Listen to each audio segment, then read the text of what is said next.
నీరు పెట్టి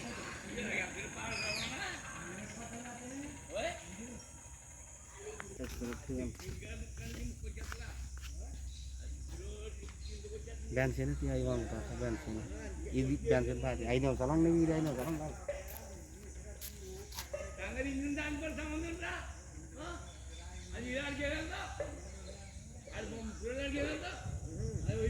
నిమిషాలు ఉండాలి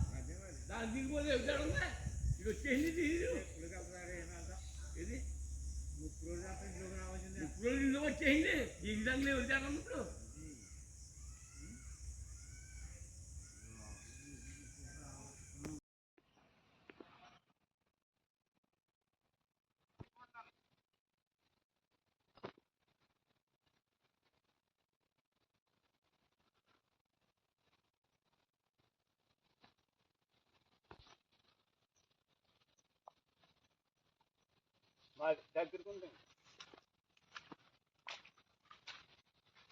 ఐబోజీలంక పంచాయతీ నక్కిలంక గ్రామం ఆసంట మండలం అండి మాది.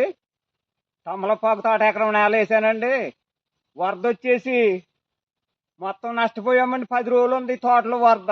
ఎకరం 3 లక్షలు పెట్టుబడి అయిందండి. సరుకు కోసుకునే టయానికి కోద్దామని టైంకి వచ్చేసిందండి. సరుకు మొత్తం నాశనం అయిపోయిందండి. తోట ఎందుకు పనిచేయదు. ప్రభుత్వం మమ్మల్ని ఆదుకుని సహకారం చేయాలని ప్రభుత్వాన్ని కోరుకుంటున్నామండి. నేను ఇంజేటి రామకృష్ణ అండి. అది నక్కిళ్ళంక ఎకరం నేల తమలపాకు తోట అండి అది. ఇది మొత్తం నాశనం అయిపోయిందండి. మొత్తం బోల్ పెట్టుబడి పెట్టామండి. ఇదంతా ఎందుకు పని చేద్దండి. ఇంకా ముగ్గుపోయింది. మొత్తం తీసేయాలండి. 3 లక్షలు పెట్టుబడి అయిందండి ఎకరానికి. నాలాంటి రైతులు ఎంతో మంది ఉన్నారండి. ఇంకా ఇలాగే నాశనం అయిపోరు. ఆగస్టు నెలలో వచ్చిందండి ఏటాను.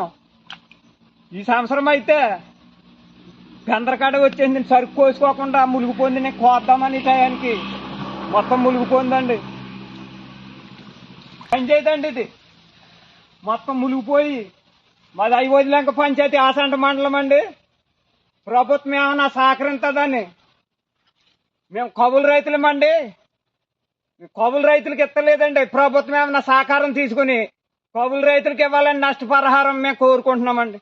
అలాగే తమలపాకు, అరటి తోట, బెండ, బీర మొత్తం కాయగూరలన్నీ కూడా ఇలాగే మునిగిపోయింది. వాళ్ళకి 10 రోజులు అయిందండి. 10 రోజులకి కూడా ఇంకా నీరు లాగలేదండి.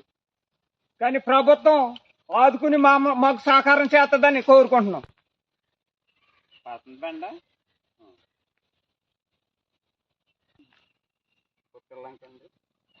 మాది పుచ్చలంక అండి సారు. మాది బెండ తోట అండి. మాది మొత్తం నీరు మునిగిపోయి గోదావరికి వచ్చిన నీరు మునిగిపోయి ఇలా కోడైపోయి ఇలాగా కాసి కాయలు కూడా కొయ్యలేదండి. కాయలు మొత్తం కుళ్ళిపోయిందండి.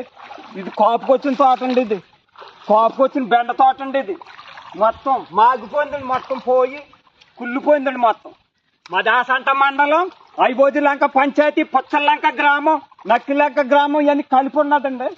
ఇక బెండ మంచి కాపుకొచ్చి కోసిటాయని మొత్తం పోయిందండి. ఇవాళకి 10 రోజులు అయిందండి. ఈ వరద వచ్చి ఈ 10 రోజులు కూడా ఇంకా లాగలేదండి. ఇంకా మేము ఇంకా నా మీద దాటవలసి వస్తుందండి. నాగుల్లంక వెళ్ళాలంటే నా మీదకి వెళ్ళాలండి. మేము పుచ్చలంక నుంచి సరుకులు తెచ్చుకోవాలంటే నాగుల్లంక వెళ్ళాలి. ఈ బెండ తోటలు అదేవిధంగా అరటి తోటలు కూడా పోయింది. మొత్తం ప్రభుత్వం ఏమన్నా సార్